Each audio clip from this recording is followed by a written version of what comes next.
Gauri Suryavanshi, S मराठीमध्ये आपलं स्वागत। वळूया आजच्या बातमीकडे। नाशिकमध्ये मनाला चटका लावणारी घटना घडली आहे। अल्पवयीन मुलीवर झालेल्या सामूहिक अत्याचाराच्या घटनेमुळे नाशिक चांगलंच हादरलंय।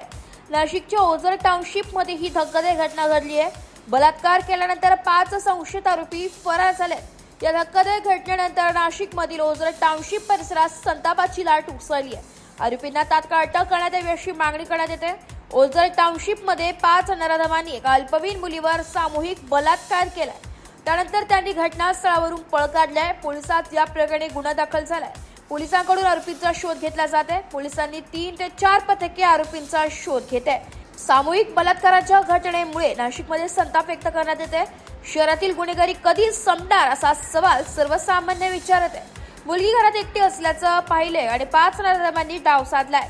आई मजुरी काम करण्यासाठी गेली होती, त्यामुळे मुली घरात एकटीच होती। हाच डाव साधत 5 जणांनी घरात घुसून कुकर्म केले।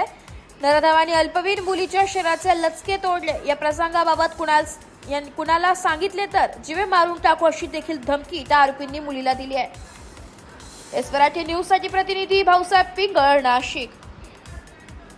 अशाच नवीन ताज्या घडामोडी जाणून घेण्यासाठी आमच्या एस मराठी न्यूज चॅनलला लाईक करा, शेअर करा, सबस्क्राईब करा आणि बेल आयकॉनला क्लिक करायला विसरू नका।